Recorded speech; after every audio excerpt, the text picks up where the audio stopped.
Hi friends, welcome to C S logic channel. ಇವತ್ತಿನ subject ಬಂದು engineering mathematics 2. ಅದರಲ್ಲಿ ಬಂದು ಯೂನಿಟ್ 1 ಸ್ಟಾರ್ಟ್ ಮಾಡ್ತಾ ಇದ್ದೀನಿ. Coordinating geometry part C. ಅದರಲ್ಲಿ ಬಂದು ಪಾರ್ಟ್ ಎ ಪಾರ್ಟ್ ಬಿ ಎರಡೂ ಮುಗಿಸಿದ್ದೀನಿ. ಅದ್ರದ್ದು ಲಿಂಕ್ ಬಂದು ಡಿಸ್ಕ್ರಿಪ್ಷನ್ಸಲ್ಲಿ ಇರುತ್ತೆ, ನೀವು ಬೇಕಂದ್ರೆ ಗೋ ಥ್ರೂ ಮಾಡ್ಬೋದು. ಓಕೆನಾ? ಸೊ ಪಾರ್ಟ್ ಸಿ ಅದರಲ್ಲಿ ಬಂದು 6 ಮಾರ್ಕ್ಸ್ ಇದೆ, ಹೈಯೆಸ್ಟ್ ಮಾರ್ಕ್ಸ್ ನಿಮ್ಮ ಒಂದು ಕ್ವಶನ್ ಪೇಪರ್ಸಲ್ಲಿ. ಸೊ ಇದನ್ನು ಸಾಲ್ವ್ ಮಾಡೋದು ಇವತ್ತಿನ ಸೆಷನ್ ತಗೋತಾ ಇದ್ದೀನಿ. ಸೊ ಫಸ್ಟ್ ಕ್ವಶನ್ಗೆ ಹೋಗೋಣ. Find the equation to the straight line passing through the point 5, 2 and minus 3, 1, and also find the slope and y-intercept of the line. So ನಿಮ್ಮ ಕ್ವಶನಲ್ಲಿ ಏನು ಕೇಳಿದ್ದಾರೆ, ಫಸ್ಟನ್ನ ಕ್ವಶನನ್ನು ಕ್ಲಿಯರ್ ಆಗಿ ಅರ್ಥ ಮಾಡ್ಕೋಬೇಕು. ಅದಾದಮೇಲೆ ಗಿವನ್ ಡೇಟಾ ಬರ್ಕೋಬೇಕು. ಅದಾದಮೇಲೆ ರಿಲೇಟಿವ್ ಫಾರ್ಮುಲಾಸ್ನ ಯೂಸ್ ಮಾಡಬೇಕು. ಓಕೆನಾ? ಸೊ ಫಸ್ಟ್ ನಾನೇನು ಮಾಡಿದ್ದೀನಿ, ಗಿವನ್ ಡೇಟಾನ ಬರ್ಕೊಂಡಿದ್ದೀನಿ. ಏನು ಗಿವನ್ ಡೇಟಾ, ಎರಡು ಪಾಯಿಂಟ್ಸ್ ಕೊಟ್ಟಿದ್ದಾರೆ, line passing through the points 5, 2 and minus 3, 3 ಅಂತ. ಸೊ ಅದನ್ನು ಗಿವನ್ ಡೇಟಾನ ಬರ್ಕೊಳ್ಳೋ ರೀತಿ x1, y1 ಅದು ಬಂದು 5, 2 ಫಸ್ಟ್ ಪಾಯಿಂಟು. ಸೆಕೆಂಡ್ ಪಾಯಿಂಟ್ ಕೊಟ್ಟಿರೋದು -3, 3 ಅಂತ ಕೊಟ್ಟಿದ್ದಾರೆ, ದಟ್ ಈಸ್ x2, y2. ಅದನ್ನು ಲೈನ್ ಫಾರ್ಮಲ್ಲಿ ಡ್ರಾ ಮಾಡಿದಾಗ ಈ ಥರ ಬರುತ್ತೆ, 5, 2 ಮತ್ತು -3, 3 ಬರುತ್ತೆ. ಓಕೆನಾ? ಸೊ ಇದನ್ನು ಹೇಗೆ ಈಕ್ವೇಶನ್ನ ಫೈಂಡ್ ಔಟ್ ಮಾಡ್ತೀರಾ? ಎರಡು ಪಾಯಿಂಟ್ಸ್ ಕೊಟ್ಟಿದ್ದಾರೆ. ಓಕೆನಾ? ಸೊ ನಮ್ಮ ಒಂದು ಮ್ಯಾಥಮೆಟಿಕ್ಸ್ ಅಲ್ಲಿ ಯೂನಿಟ್ ಅಲ್ಲಿ 2 ಪಾಯಿಂಟ್ ಫಾರ್ಮ್ ಅಂತ ಇದೆ. 2 point form. So 2 point form ಇದೆ, ಅದ್ರ ಫಾರ್ಮುಲಾ ಹೇಳ್ತೀನಿ, ಬರ್ಕೊಳ್ಳಿ. ಫಾರ್ಮುಲಾ ಬಂದು y minus y1 is equal to y2 minus y1 divided by x2 minus x1 into x minus x1. ಓಕೆನಾ? ಸೊ ಇದು ಫಾರ್ಮುಲಾಸ್ನ ನೀವು ರಿಮೆಂಬರ್ ಮಾಡ್ಕೋಬೇಕು, ಯಾಕಂದರೆ 2 ಪಾಯಿಂಟ್ಸ್ ಕೊಟ್ಟಿದ್ದಾರೆ. So 2 point form is equal to, ಇನ್ನೊಂದ್ಸತಿ ಹೇಳ್ತೀನಿ, y minus y1 is equal to big bracket y2 minus y1 divided by x2 minus x1 into x minus x1. ಓಕೆನಾ? So ಇದಕ್ಕೆ ನಾವು ವ್ಯಾಲ್ಯೂಸ್ ಅನ್ನ ಸಬ್ಸ್ಟಿಟ್ಯೂಟ್ ಮಾಡ್ತಾ ಇದ್ದೀನಿ. ಇಲ್ಲಿ ಮೇಲ್ಗಡೆ ಪಾಯಿಂಟ್ಸ್ ಇದೆಯಲ್ಲ, y1ಗೆ ಇಲ್ಲಿದೆ, x1ಗೆ ಇಲ್ಲಿದೆ, y2ಗೆ ಇಲ್ಲಿದೆ, x2ಗೆ ಇಲ್ಲಿದೆ. ಸೊ ಸಬ್ಸ್ಟಿಟ್ಯೂಟ್ ಮಾಡೋಣ ವ್ಯಾಲ್ಯೂಸ್ನ. y minus y1 2 bracket is equal to bracket. So bracket ಒಳಗಡೆ y2 ಎಲ್ಲಿದೆ, 3 minus y1 2 divided by x2 ಎಲ್ಲಿದೆ, ಇಲ್ಲಿದೆ, -3 minus 5. ಓಕೆನಾ?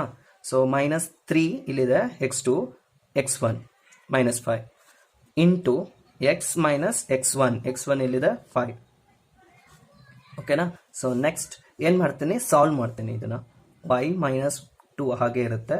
So 3 minus 2 it is 1 divided by -3 -5. ಎರಡೂ ಸೈನ್ಸು ಸೇಮ್ ಸೈನ್ಸ್ ಇದ್ರೆ ಆ್ಯಡ್ ಮಾಡಬೇಕು, ಬಟ್ ಸೈನ್ನ ನೆಗೆಟಿವ್ ಸೈನ್ನೇ ತಗೋಬೇಕು. So it remains -8.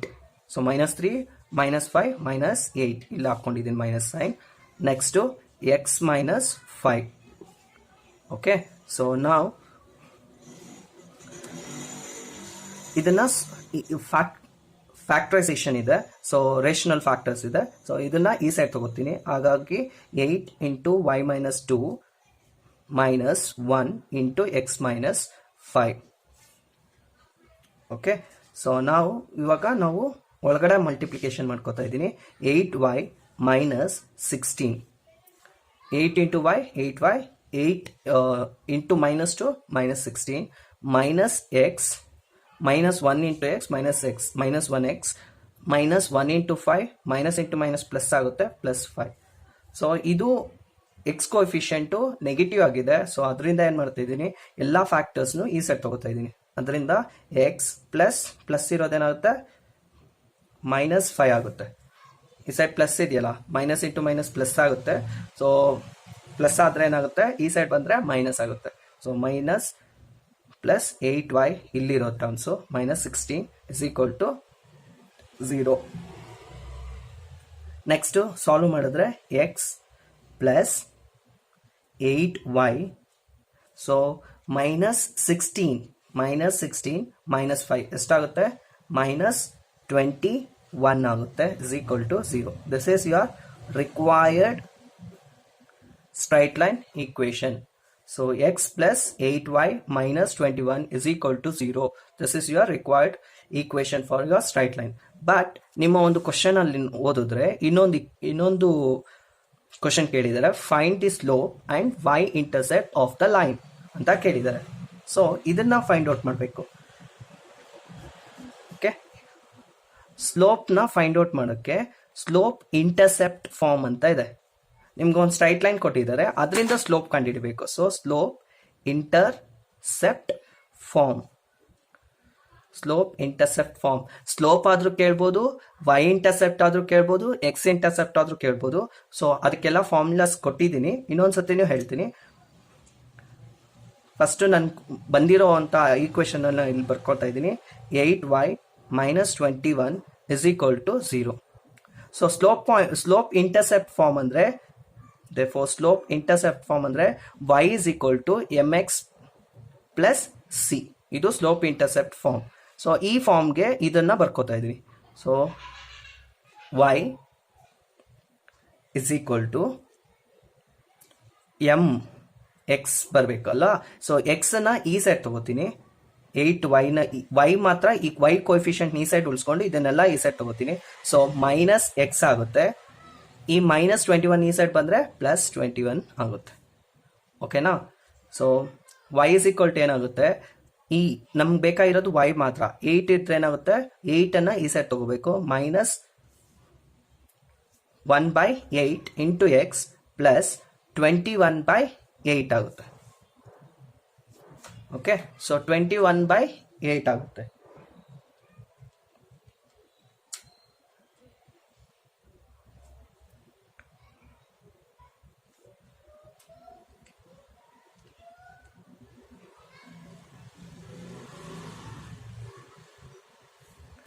Okay, so ನಮ್ಗೆ ಕೇಳಿರೋದು ಏನು ಕೇಳಿದ್ದಾರೆ, ಸ್ಲೋಪ್ ಆ್ಯಂಡ್ y ಇಂಟರ್ಸೆಪ್ಟ್ ಕೇಳಿದ್ದಾರೆ.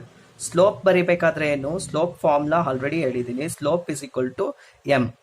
ಸೊ m ಹತ್ರ ಏನಿದೆ, -1/8 ಇದೆ. ಸೊ ಸ್ಲೋಪ್ 1/8 ಇದೆ. ನೆಕ್ಸ್ಟು y ಇಂಟರ್ಸೆಪ್ಟ್ ಕೇಳಿದ್ದಾರೆ, y intercept. So y intercept is equal to ಎಷ್ಟು, this is your c. So c is your y intercept. So that is 21/8 is your y intercept. Okay, slope is equal to m is equal to -1/8 ಆಗುತ್ತೆ. y intercept is equal to c is equal to 21/8 ಆಗುತ್ತೆ. ಓಕೆನಾ? So ಇದರಲ್ಲಿ ಯಾವ್ದಾದ್ರು remember ಮಾಡ್ಕೋಬೇಕಂದ್ರೆ, ನಿಮ್ಮ ಒಂದು questions ಪ್ರಕಾರ ಈ formula, that is 2 point form. Next ಬಂದು ಸ್ಲೋಪ್ ಇಂಟರ್ಸೆಪ್ಟ್ ಫಾರ್ಮ್ ಇದು. ಸೊ ಇದರಲ್ಲಿ ಇದನ್ನ ನಿಮ್ಮ ಒಂದು ಈಕ್ವೇಷನ್ ಫೈಂಡ್ ಔಟ್ ಮಾಡಿದ್ದೀರಲ್ಲ, ಆ ಈಕ್ವೇಷನ್ನ ಈ ಫಾರ್ಮ್ಯಾಟ್ಗೆ ಬರ್ಕೋಬೇಕು. ಅದಕ್ಕೆ ನಾನು ಏನು ಮಾಡಿದೆ, 8y ಈ ಸೈಡ್ ಉಳಿಸ್ಕೊಂಡು ಮಿಕ್ಕಿರೋ ಎಲ್ಲಾನು ಈ ಸೈಡ್ ತೊಗೊಂಡಿದ್ದೀನಿ. ಸೊ ಅದರಿಂದ ನನಗೆ y is equal to -1/8 into x plus 21/8 ಬಂದಿದೆ. ಅದರಲ್ಲಿ ನೋಡ್ಬೋದು ಸ್ಲೋಪ್ ಸ್ಲೋಪ್ ಅಂದರೆ m. ಸೊ m ಇರೋ ಜಾಗದಲ್ಲಿ ಏನಿದೆ, -1/8 ಇದೆ. ಮತ್ತು y intercept is equal to ಏನಿದೆ, 21/8 ಇದೆ. ಸೊ 21/8.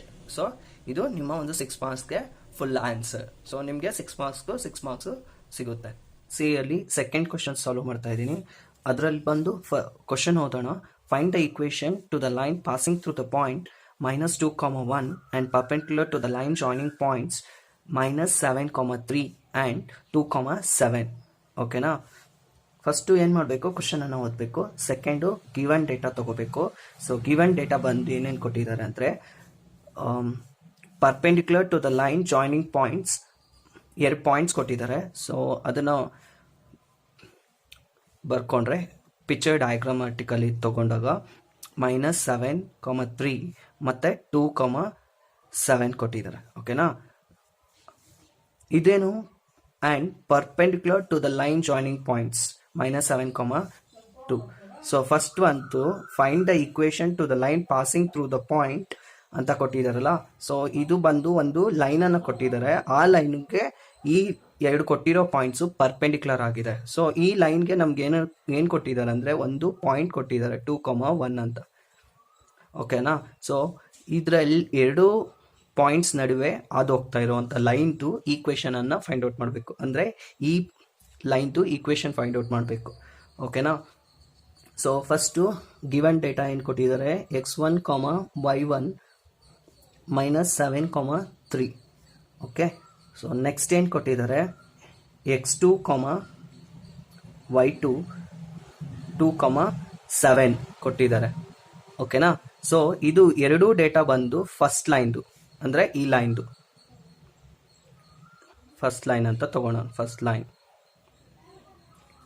ಸೊ ನೆಕ್ಸ್ಟ್ ಲೈನ್ ಏನು ಕೊಟ್ಟಿದ್ದಾರೆ, ಒಂದು ಪಾಯಿಂಟ್ ಕೊಟ್ಟಿದ್ದಾರೆ. ಸೊ x1, y1 -2, 1 ಈ ಲೈನ್ದು ನಾವು ಈಕ್ವೇಷನ್ ಫೈಂಡ್ ಔಟ್ ಮಾಡಬೇಕಾಗಿತ್ತಲ್ಲ ಆ ಲೈನ್ದು. ಸೊ ಇದನ್ನೇನು ಮಾಡೋಣ, ಸೆಕೆಂಡ್ ಲೈನ್ ಅಂತ ತಗೋಣ, ಸೆಕೆಂಡ್ ಲೈನ್. ಸೊ ಫಸ್ಟ್ ಲೈನಿಂದ ನಾವು ಆಲ್ರೆಡಿ ಫಸ್ಟ್ ಪ್ರಾಬ್ಲಮಲ್ಲಿ ಸಾಲ್ವ್ ಮಾಡಬೇಕಾದಾಗ 2 ಪಾಯಿಂಟ್ಸ್ ಕೊಟ್ಟಿದ್ರೆ we can go through to find the ಸ್ಲೋಪ್ನ ಕಂಡುಹಿಡಿಯಬಹುದು. ಸೊ ಇದ್ರದ್ದು ಫಸ್ಟ್ ಲೈನ್ ಸ್ಲೋಪ್ನ m1 ಅಂತ ತಗೊಳ್ಳೋಣ, ಸೆಕೆಂಡ್ ಲೈನ್ ಸ್ಲೋಪ್ನ m2 ಅಂತ ತಗೊಳ್ಳೋಣ. ಯಾಕೆ ಅಂದರೆ ಒಂದು ಲೈನ್ನಲ್ಲಿ ನನಗೆ ಪಾಯಿಂಟ್ ಸಿಕ್ಬಿಟ್ಟಿದೆ, ಕೊಟ್ಟಿದ್ದಾರೆ. ಇದ್ರದ್ದು ಸ್ಲೋಪ್ ಕಂಡುಹಿಡಿದ್ರೆ ಸಾಕು ನನಗೆ. ಸೊ ಸ್ಲೋಪು ಪಾಯಿಂಟ್ ಇದ್ರೆ ಸ್ಲೋಪ್ ಪಾಯಿಂಟ್ ಫಾರ್ಮ್ ಯೂಸ್ ಮಾಡಿ ಆರಾಮಾಗಿ ಈಕ್ವೇಷನ್ ಅನ್ನು ಫೈಂಡ್ ಔಟ್ ಮಾಡ್ಬೋದು. ಈ ಲೈನಿಂದ ನಾವೇನು ಫೈಂಡ್ ಔಟ್ ಮಾಡ್ಬೋದು, 2 ಪಾಯಿಂಟ್ಸ್ ಕೊಟ್ಟಿದ್ರೆ ಸ್ಲೋಪ್ m1 ಅನ್ನು ಫೈಂಡ್ ಔಟ್ ಮಾಡ್ಬೋದು. So slope of first line, slope of first line. So slope of first line ಏನಾಗುತ್ತೆ, m1 ಆಗುತ್ತೆ. ಸೊ m1 ಯಾವುದರಿಂದ ಫೈಂಡ್ ಔಟ್ ಮಾಡ್ತಾ ಇದ್ರಿ, ಈ 2 ಪಾಯಿಂಟ್ಸ್ ಇದೆಯಲ್ಲ ಅದರಿಂದ ಫೈಂಡ್ ಔಟ್ ಮಾಡ್ತಾ ಇದ್ವಿ. ಸೊ ಸ್ಲೋಪ್ದು ಫಾರ್ಮುಲಾ ಬಂದು y2 - y1 divided by x2 - x1. ಓಕೆನಾ. ಸೊ y2 ಅಂದರೆ ಇಲ್ಲಿದೆ ನೋಡಿ, 7 - 3 divided by 2 -7. So which is equal to 7 - 3 divided by 2 + 7 ಆಗುತ್ತೆ. ಸೊ ನಿಮಗೆ m1 ಏನು ಬರುತ್ತೆ ಇವಾಗ, 7 - 3 4 ಆಗುತ್ತೆ, 2 + 7 ಏನಾಗುತ್ತೆ, 9 ಆಗುತ್ತೆ. ಇದು ಬಂದು ಸ್ಲೋಪ್ ಫಸ್ಟ್ದು. ಸೊ ಇದ್ರದ್ದು ಏನಾಗುತ್ತೆ, 4/9 ಆಗುತ್ತೆ. ನೆಕ್ಸ್ಟ್ ಅವ್ರು ಏನು ಹೇಳಿದ್ದಾರೆ, perpendicular to the line. So ಈ ಪಾಯಿಂಟ್ ಬಂದಿದೆಯಲ್ಲ, ಈಕ್ವೇಷನ್ ಫೈಂಡ್ ಔಟ್ ಮಾಡ್ತಾ ಇದ್ದೀರಾ, ಅದು ಪರ್ಪೆಂಡಿಕ್ಯುಲರ್ ಆಗಿದೆ. ಸೊ ಪರ್ಪೆಂಡಿಕ್ಯುಲರ್ ಆದರೆ ಏನಾಗುತ್ತೆ, ಆಲ್ರೆಡಿ ನಾನು ಹೇಳಿದ್ದೀನಿ, ಇನ್ನೊಂದ್ಸತಿ ಹೇಳ್ತೀನಿ ನೋಡಿ. ಪರ್ಪೆಂಡಿಕ್ಯುಲರ್ ಆದಾಗ ಸ್ಲೋಪ್ ಆಫ್ ಫಸ್ಟ್ ಒನ್, ಅಂದರೆ ಈ ಈಕ್ವೇಷನ್ 2 ಪಾಯಿಂಟ್ಸ್ ಕೊಟ್ಟಿದ್ದಾರಲ್ಲ ಅದ್ರದ್ದು slope always product of second slope, ಅಂದರೆ ಈ ಸ್ಲೋಪ್ದು 2 ಪ್ರಾಡಕ್ಟ್ಸ್ ಸೇರಿದ್ರೆ -1 ಆಗುತ್ತೆ. ಸೊ ನಾವೇನು ಫೈಂಡ್ ಔಟ್ ಮಾಡಿದ್ವಿ, ಫಸ್ಟ್ ಸ್ಲೋಪ್ದು ಫೈಂಡ್ ಔಟ್ ಮಾಡಿದ್ವಿ, ಬಟ್ ಸೆಕೆಂಡ್ ಸ್ಲೋಪ್ದು ನಮಗೆ ಬೇಕಾಗಿರೋದು, ಯಾಕಂದರೆ ಪಾಯಿಂಟ್ ಕೊಟ್ಟಿದ್ದಾರೆ, ಆ ಸ್ಲೋಪ್ ಕೊಟ್ಟಿದ್ದಾರೆ. ಸ್ಲೋಪ್ ಕಂಡು ಹಿಡ್ಕೊಂಡ್ರೆ ಆರಾಮಾಗಿ ಈಕ್ವೇಷನನ್ನು ಫೈಂಡ್ ಔಟ್ ಮಾಡ್ಬೋದು. ಸೊ m1 ಫೈಂಡ್ ಔಟ್ ಮಾಡಿದ್ವಿ, 4/9 ಇಲ್ಲಿ ಸಬ್ಸ್ಟಿಟ್ಯೂಟ್ ಮಾಡಿದ್ದೀನಿ, into m2 which is equal to -1 ಆಗುತ್ತೆ. ಸೊ m2 ಬೇಕಾಗಿರೋದ್ರಿಂದ m2 ಈ ಸೈಡ್ ಉಳಿಸ್ಕೊತೀನಿ, ಇದನ್ನು ಈ ಸೈಡ್ ಕಳಿಸ್ತೀನಿ. ಸೊ -1 ಡಿವೈಡೆಡ್ ಬೈ 4/9 ಆಗುತ್ತೆ. ಸೊ ಅದರಿಂದ m2 ಇಂದ ಏನಾಗುತ್ತೆ, m2 ಇಸ್ ಈಕ್ವಲ್ ಟು -9/4 ಆಗುತ್ತೆ. ಇದು ರೆಸಿಪ್ರೋಕಲ್ ಆಗುತ್ತೆ. So that -9/4, m2 is equal to -9/4 ಆಗುತ್ತೆ. ಸೊ ಪರ್ಪೆಂಡಿಕ್ಯುಲರ್ ಫೈಂಡ್ ಔಟ್ ಆಯಿತು. ಸೊ m2 ಬಂತು, m2 ಎಷ್ಟು ಬಂದಿದೆ, -9/4 ಆಗಿದೆ. ಸೊ ಇವಾಗ ಏನು ಯೂಸ್ ಮಾಡ್ಬೋದು, ಒಂದು ಪಾಯಿಂಟ್ ಕೊಟ್ಟಿದ್ದಾರೆ, ಇನ್ನೊಂದು ಸ್ಲೋಪ್ ಕಂಡು ಹಿಡ್ಕೊಂಡಿದ್ವಿ, ಇವಾಗ ಸ್ಲೋಪ್ ಪಾಯಿಂಟ್ ಫಾರ್ಮು ಯೂಸ್ ಮಾಡ್ಬೋದು ಆರಾಮಾಗಿ. So slope point form. So slope point form. So slope point ಫಾರ್ಮಲ್ಲಿ ಯಾವುದಾದ್ರು ಯೂಸ್ ಮಾಡಿ, ಏನು formula, y - y1 is equal to m2. ಇದು ಇವಾಗ ಪರ್ಪೆಂಡಿಕ್ಯುಲರ್ ಅಂತ ಹೇಳಿದಾರಲ್ಲ, ಸೊ ಇದು m2 into x - x1. So y - y1 ಅಂದರೆ ಈ ಸೆಕೆಂಡ್ ಲೈನ್ದು ನಾವು ಈಕ್ವೇಷನ್ ಫೈಂಡ್ ಔಟ್ ಮಾಡ್ತಾ ಇರೋದು, ಇದನ್ನ ಯೂಸ್ ಮಾಡಬೇಕು, ಈ ಪಾಯಿಂಟ್ ಯೂಸ್ ಮಾಡಬೇಕು. So y - y1 m2 is equal to -9/4 x minus x1 minus of -2. So second ಲೈನ್ದು ಈಕ್ವೇಷನ್ ಫೈಂಡ್ ಔಟ್ ಮಾಡ್ತಾ ಇದ್ದೀನಿ, ಸೆಕೆಂಡ್ ಲೈನ್ದು ಪಾಯಿಂಟ್ ಯೂಸ್ ಮಾಡಬೇಕು, ಸೆಕೆಂಡ್ ಲೈನ್ದು ಸ್ಲೋಪು ಯೂಸ್ ಮಾಡಬೇಕು. ಓಕೆನಾ. ಸೊ ಈಗ ಇದು ಫ್ರ್ಯಾಕ್ಷನಲ್ಲಿದೆ. ಸೊ ಫ್ರ್ಯಾಕ್ಷನಲ್ಲಿರೋದನ್ನ ಈ ಸೆಟ್ ತಗೋತೀನಿ. So 4 into y - 1 is equal to -9 into x + 2. x + 2 ಅಂದರೆ ಮೈನಸ್ ಆಫ್ ಮೈನಸ್, ಸೊ +2 ಆಗುತ್ತೆ. ಸೊ ಒಳಗಡೆ ಮಲ್ಟಿಪ್ಲೈ ಮಾಡಿದ್ರೆ 4y minus 4 is equal to minus 9x minus into plus minus 18, 9 2 18 ಆಗುತ್ತೆ. ಓಕೆನಾ. ಸೊ ಇವೆಲ್ಲ ಇದು ಎಕ್ಸ್ ಕೋಎಫಿಷಿಯೆಂಟು ನೆಗೆಟಿವ್ ಆಗಿದೆ, ಸೊ ಇದನ್ನ ಈ ಸೈಡ್ ತಗೊಂಡ್ರೆ ಪಾಸಿಟಿವ್ ಆಗುತ್ತೆ. ಅದರಿಂದ ಏನಾಗುತ್ತೆ 9x, ಸೊ ಇದನ್ನ ಈ ಸೈಡ್ ತಗೊಂಡ್ರೆ ಪಾಸಿಟಿವ್ 18, ಇದು ಇಲ್ಲೇ ಇರುತ್ತೆ. Okay, 4y minus 4 is equal to 0. So required equation ಏನಾಗುತ್ತೆ 9x okay plus 4y plus minus ಮಾಡಬೇಕು ವ್ಯಾಲ್ಯೂ, ಗ್ರೇಟರ್ ನಂಬರ್ ಸೈನು 18 ಇದೆ. So plus 14, 18 minus 4, it is 14 is equal to 0. This is your required equation which is passing through the perpendicularly passing through the line. Okay na, ee equation idu required equation for this line. Okay, thank you.